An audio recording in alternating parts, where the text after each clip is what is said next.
നോമ്പൊക്കെ തുടങ്ങിയല്ലോ. അപ്പോൾ ഇന്ന് നമുക്ക് നല്ല അടിപൊളി കട്ട്ലേറ്റ് ഉണ്ടാക്കാം.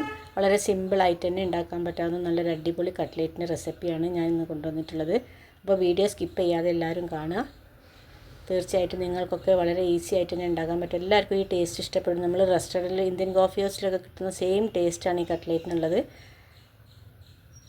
അപ്പോൾ നമുക്ക് നേരെ വീഡിയോയിലോട്ട് പോവാം. ഒരു കടായി ചൂടാക്കിയതിന് ശേഷം അതിലേക്ക് 2 ടേബിൾ സ്പൂൺ സൺഫ്ലവർ ഓയിൽ ഒഴിച്ച് കൊടുക്കുക. 2 വലിയുള്ളി ഇതുപോലെ ചെറുതായിട്ട് കട്ട് ചെയ്തിട്ട് നന്നായിട്ടൊന്ന് വഴറ്റിയെടുക്കണം. അതിൻ്റെ കൂടെ തന്നെ നമ്മൾ ഒരു പച്ചമുളകും കുറച്ച് കരിവേപ്പിലയും കൂടെ നന്നായിട്ട് ചെറുതാക്കി അരിഞ്ഞതിന് ശേഷം ഇതിലേക്ക് ഇട്ടിട്ട് അതൊന്ന് ഒന്നും കൂടെ വഴറ്റിയെടുക്കണം. ഒരു 1/4 ടീസ്പൂൺ ജിഞ്ചർ ഗാർലിക് പേസ്റ്റ് ഇട്ടാൽ മതി. ഒരുപാട് ഇഞ്ചി വെളുത്തുള്ളി ഒന്നും ഇടണ്ട. അപ്പോൾ അതിൻ്റെ ഫ്ലേവർ മാറി തന്നെ നിൽക്കും. അപ്പോൾ അതുകൊണ്ട് ഒരു 1/4 ടീസ്പൂൺ മതി. ഇതെല്ലാം കൂടെ പച്ച സ്മെല്ല് പോകുന്നത് വരെ നമ്മൾ നന്നായിരുന്നു വഴറ്റിയെടുക്കുക. ഇനി ഇതിലേക്ക് നമ്മൾ കുറച്ച് മഞ്ഞൾപ്പൊടിയും കുറച്ച് മസാലപ്പൊടിയാണ് ഇട്ടിട്ടുള്ളത്. നമ്മൾ ഇറച്ചിയൊക്കെ വെക്കുമ്പോൾ ഇടുന്ന ആ ഇറച്ചി മസാലേൻ്റെ പൊടിയാണ് ഞാൻ ഇട്ടിട്ടുള്ളത്. പിന്നെ ഇതിലേക്ക് കുറച്ച് ഗരം മസാലയുടെ പൗഡറും കൂടി ആഡ് ചെയ്യുന്നുണ്ട്. ഇതെല്ലാം കൂടി നന്നായിരുന്നു വീണ്ടും മിക്സാക്കി എടുക്കുക. അപ്പോൾ ഞാൻ ഇതിൻ്റെ കൂടെ സാൾട്ടും കൂടെ ആഡ് ചെയ്തിട്ടുണ്ട്. അപ്പോൾ അത് വിട്ടുപോയതാണ് വീഡിയോ എടുക്കാൻ വേണ്ടിയിട്ട്. അപ്പോൾ എല്ലാവരും നിങ്ങൾ പാകത്തിനുള്ള സാൾട്ടും കൂടെ ഇട്ട് കൊടുക്കുക. ഇനി ഇതിലേക്ക് നമ്മൾ വേവിച്ച് വെച്ചിരിക്കുന്ന ചിക്കൻ നന്നായിരുന്നു മിക്സിയിൽ പൊടിച്ചെടുത്തതിന് ശേഷം നല്ലപോലെ ഇതിലേക്ക് ഇട്ടിട്ടൊന്ന് ഉടച്ചെടുക്കണം. അപ്പം ചിക്കനും ഉള്ളിയെല്ലാം കൂടെ നല്ലപോലെ ഒന്ന് മിക്സാക്കി എടുക്കാൻ ശ്രദ്ധിക്കുക. നമ്മൾ ലോ ഫ്ലെയിമിൽ വെച്ചിട്ട് വേണം ഇതൊന്ന് മിക്സാക്കി എടുക്കാൻ. ഇനി ഇതിലേക്ക് ഇത് മെയിനായിട്ടുള്ള ഇൻഗ്രീഡിയൻസ് ബീട്രൂട്ട് ഇതുപോലെ ഗ്രേറ്റ് ചെയ്തെടുത്തതാണ്. അപ്പോൾ ബീട്രൂട്ടിൻ്റെ ആ ഒരു കളറും കൂടെ ആകുമ്പോൾ നമ്മൾ കട്ട്ലേറ്റിന് നല്ലൊരു ടേസ്റ്റും അതുപോലെ തന്നെ നല്ലൊരു കളറൊക്കെ കിട്ടും.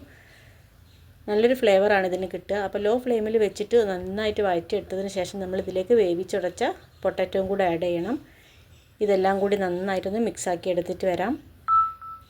മിക്സാക്കി എടുക്കുമ്പോൾ ശ്രദ്ധിക്കുക, നമ്മൾ ലോ ഫ്ലെയിമിൽ വെച്ചിട്ട് വേണം ഇതൊന്ന് മിക്സാക്കി എടുക്കാൻ. ഇപ്പം നമ്മുടെ വെജിറ്റബിൾസും ചിക്കനെല്ലാം നല്ലപോലെ മിക്സായി വന്നിട്ടുണ്ട്. ഇനി ഇതിലേക്ക് കുറച്ച് മല്ലിയിലയും കൂടെ ആഡ് ചെയ്ത ശേഷം നമ്മൾ ഇതിലേക്ക് ഒരു 2 ടേബിൾ സ്പൂൺ ബ്രെഡ് ക്രംസും കൂടെ ആഡ് ചെയ്യുന്നുണ്ട്. അപ്പോൾ നന്നായിട്ടൊന്ന് ചൂടാറാൻ വേണ്ടി വെക്കുക. നല്ലപോലെ ചൂടാറുള്ള സമയത്ത് നമ്മളിത് കൈ പൊള്ളി പോകും. അപ്പം ഒന്ന് ചൂടാറിയതിന് ശേഷം മാത്രം വേണം നമ്മളിതൊന്ന് ഉരുട്ടിയെടുക്കാൻ. ഇപ്പം നമ്മളെ മാവൊക്കെ നല്ലപോലെ ചൂടാറി വന്നിട്ടുണ്ട്. അപ്പം നമ്മളിതിൽ ഒരു ചെറുനാരങ്ങ വലുപ്പത്തിൽ എടുത്തിട്ട് വേണം നമ്മളിതൊന്ന് ഉരുട്ടി ഈ ഒരു പരത്തിയിട്ട് ഇതേ ഷേപ്പിലാക്കി വെക്കണം.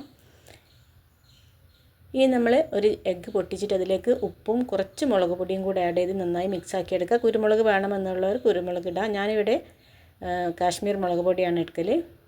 അപ്പോൾ ഇതുപോലെ ആദ്യം മുട്ടയിലൊന്ന് ഡിപ്പ് ചെയ്ത ശേഷം അത് ബ്രെഡ് ക്രംസിലിട്ടിട്ട് നമ്മൾ നന്നായിട്ടൊന്ന് പൊതിഞ്ഞെടുക്കണം. അപ്പോൾ ഇങ്ങനെ എല്ലാ കട്ട്ലേറ്റും ഇതുപോലെ തന്നെ ചെയ്തെടുക്കുക.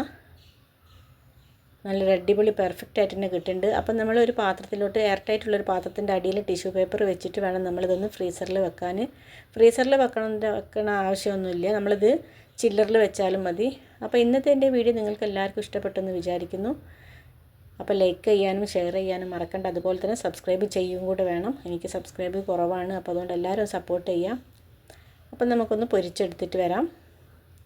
അപ്പോൾ ഈ ഒരു പരുവത്തിൽ നമ്മളൊന്ന് പൊരിച്ചെടുക്കുന്നുണ്ട്. അപ്പോൾ മീഡിയം ലോ ഫ്ലെയിമിൽ വെച്ചിട്ട് വേണം നമ്മൾ പൊരിച്ചെടുക്കാൻ. ഹൈ ഫ്ലെയിമിൽ വെച്ചിട്ട് നന്നായിട്ട് ഓയിൽ ചൂടാക്കിയെടുക്കുക. അതിനുശേഷം ഒന്ന് മീഡിയം ഫ്ലെയിമിലേക്ക് മാറ്റിയിട്ട് വേണം നമ്മളിതൊന്ന് പൊരിച്ചെടുക്കാൻ. അല്ലാന്നുണ്ടെങ്കിൽ നമ്മളെ പുറം ഭാഗം മൊത്തം കരിഞ്ഞു പോകും. അപ്പോൾ അതൊന്ന് ശ്രദ്ധിക്കട്ടോ. നമ്മൾ മറിച്ചിടുന്ന സമയത്ത് തന്നെ വളരെ സ്ലോലി വേണം മറിച്ചിടാൻ. പെട്ടെന്ന് തന്നെ മറിച്ചിടുമ്പോൾ അത് പൊടിയാനുള്ള ചാൻസ് ഉണ്ട്. അപ്പോൾ അങ്ങനത്തെ കാര്യങ്ങളൊക്കെ ജസ്റ്റ് ഒന്ന് ശ്രദ്ധിക്കുക. അതിൽ മെയിനായിട്ട് ഞാൻ ആഡ് ചെയ്തിട്ടുള്ളത് ബീട്രൂട്ടാണ്. അപ്പോൾ അതിൻ്റെ ആ ഒരു കളർ കൊണ്ട് തന്നെ നമുക്ക് നല്ലൊരു ഫ്ലേവറും നല്ലൊരു കളറും കിട്ടുന്നുണ്ട്. അപ്പോൾ ഇഫ്താറിനൊക്കെ നമുക്ക് കട്ട്ലേറ്റൊക്കെ എല്ലാവരും ഉണ്ടാക്കാറുണ്ട്. അപ്പോൾ ഈ ഒരു രീതിയിൽ എല്ലാവരും ഉണ്ടാക്കിയിട്ടൊന്ന് ഫീഡ്ബാക്ക് അറിയിക്കാൻ